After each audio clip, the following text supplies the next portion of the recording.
Welcome to the Den, the Dark Entertainment Network. I'm the Gothic Rose, and this is the dark tale of the day. Hello, dear fiends of the Den. I am the Gothic Rose, and as you know, here at the Dark Entertainment Network, this is a channel where the news meets conspiracy theories. It makes babies in my brain, and it comes out my mouth. If you like this type of content, be sure to like, subscribe, and hit that bell. Welcome back, dear fiends of the Den, as I continue the haunted history of Hollywood here on the Dark Entertainment Network, my passion project. And yes, I am still talking current Hollywood scandals and just combining everything because history is repeating itself. And today we're talking about the Great Gatsby leading into the Great Depression during Prohibition. We're getting to the suffragettes, and this all had a profound impact, not just on Hollywood, but on regular society itself as the poor and middle class struggled. The rich, as always, gonna rich. So let's get into it. Hollywood, Hollyweird, home of the elite, the privileged, the gated communities. And there's no problem with it, I say, as long as you celebrity the right way. And I have said many celebrities today, these post Y2K celebrities that are social media celebrities as well as Hollywood celebrities, are not doing it right. I like the old school Hollywood people who let their studios and reps take care of everything. Now it's a big old mess. Back then, yeah, it was still a mess, but they hid it better. Let's uncover. Prohibition, also known as 13 of the stupidest years in American history, the 18th Amendment banned the sale of alcohol, but you could still drink it. So there were speakeasies that were opened, bootlegging began, and all of the rich people got to have parties with alcohol, champagne, all the good stuff, while the poor struggled. So let's just take a minute to talk about this inequality. So, yep, the Hollywood wealthy, the elite, they indulged in lavish parties, much like the Great Gatsby. But life for the average American during Prohibition was very different. So many working class people struggled with economic instability, especially as bars and breweries shut down, and this led to job losses. Interesting. When you ban things and stop people from doing things and shut things down, they lose their jobs and then people suffer. Oh, history. We are right here. So let's talk about the fact that for anyone who wanted alcohol, they had to seek out the speakeasies, the hidden illegal bars, or risk drinking homemade liquor like bathtub gin, which was often dangerous because it was not prepared properly. So organized crime thrived, and bootleggers supplied alcohol, and gangsters controlled the underground trade. And law enforcement was so overwhelmed trying to enforce the ban that it led to even corruption among law enforcement. So, socially, prohibition fueled tension between the wets, those who opposed the ban, and the dries, those who supported it. So, some communities embraced the alcohol free lifestyle, while others found creative ways to keep drinking.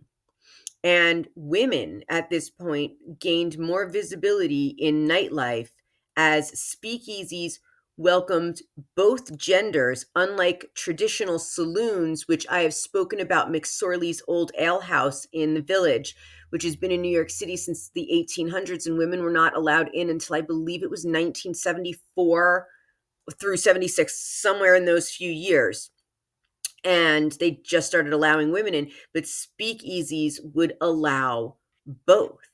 Now, there are parallels, of course, between the 1920s and the 2020s.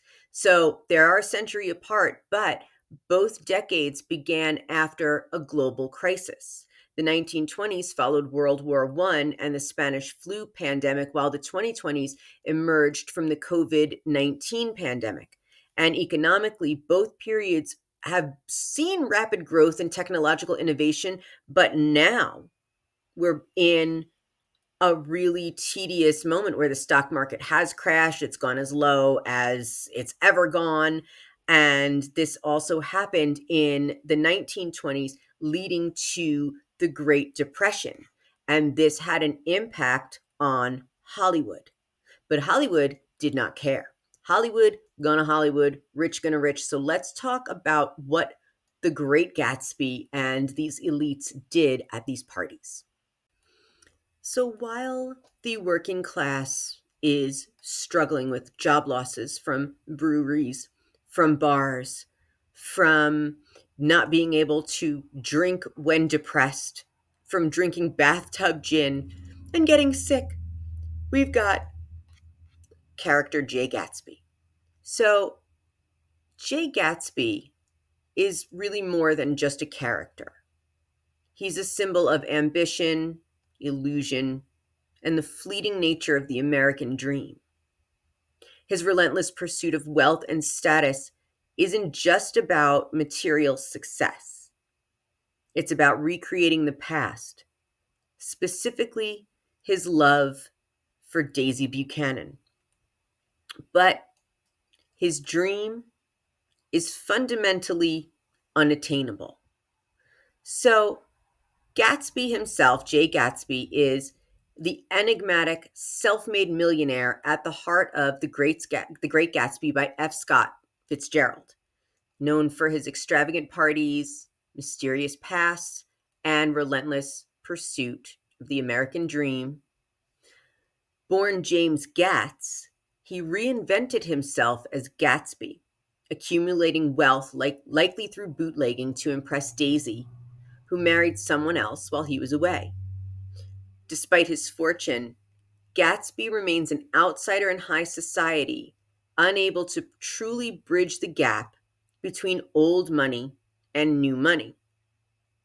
And his story is dazzling and tragic as he sacrifices everything for a dream that ultimately proves unattainable. And yes, old money does not like to mix with new money. I can tell you that. So, The Great Gatsby really represented the American dream, the symbol and idea that anybody can achieve greatness through hard work. But Fitzgerald suggests that social barriers and personal obsession make this dream flawed. And I think that that has really a lot to do with any elite. That says a lot about elite society in and of itself. And then, of course, there's illusion versus reality. So Gatsby creates an identity built on lies, from his past to his wealth. His mansion, his parties, and his status are all tools to win Daisy back, yet he never truly belongs in the world that he fought to enter. And then time in the past. So one of Gatsby's most famous lines is, "Can't repeat the past? Why, of course you can." His downfall is rooted in his inability to accept that some things, especially love and social class, cannot be rewritten. And this is very true. So while everyone was struggling in the 20s, Hollywood was jazzing it up. Free flowing alcohol and big parties and the allure of the unknown. And they talk about in this book also the moral decay of the jazz age because everything was very open now. So Hollywood embraced this whole spectacle and produced films that romanticized the era's extravagance. So Fitzgerald's novel inspired multiple Hollywood adaptations, and each of these captured the glitz and tragedy of Gatsby's world. And it really just critiques the illusion of the American dream, showing how wealth, especially when gained illegally, does not guarantee happiness or acceptance. And even wealth gained legally, it just won't make you accepted in crowds that don't think you should be there. We've all been there. So Jay Gatsby has been portrayed by several actors in all of these different films. So in 2013, we all know he was played by Leonardo DiCaprio, and he was also played by Robert Redford in 1974 and Alan Ladd in the 1949 version of Great Gatsby. I mean, I'll be honest, I think The Great Gatsby really was written to show us the entire illusion of Hollywood. So, Jay Gatsby's character is believed to be inspired by real life figures like Max Gerlach, a bootlegger who, like Gatsby, was known for his wealth and mysterious background.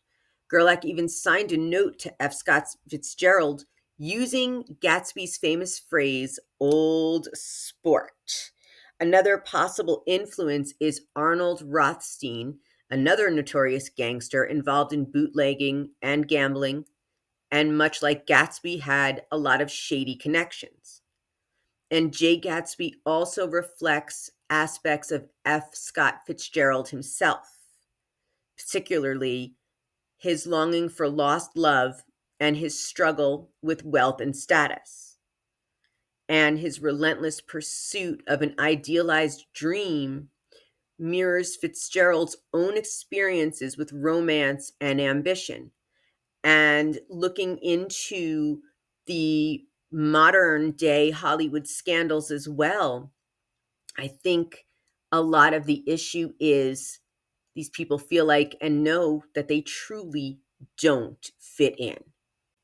I think that some people can seamlessly flow into fame and stardom, and they have the right people around them.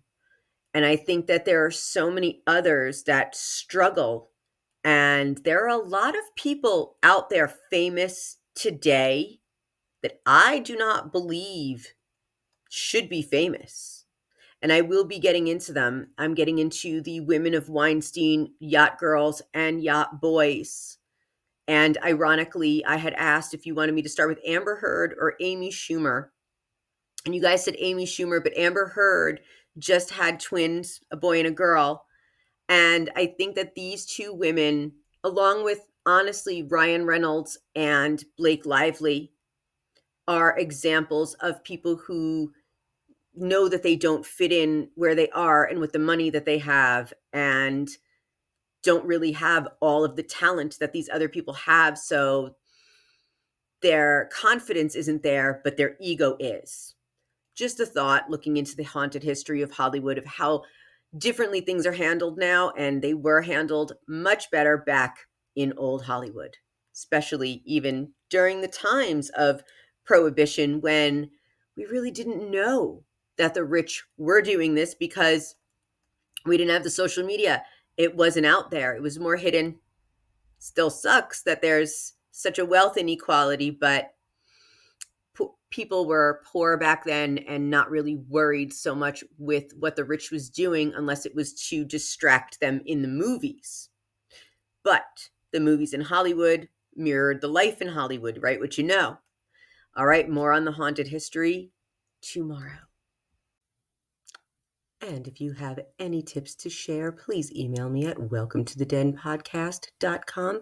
If you'd like to be a guest, let me know. You just must be 21 and over.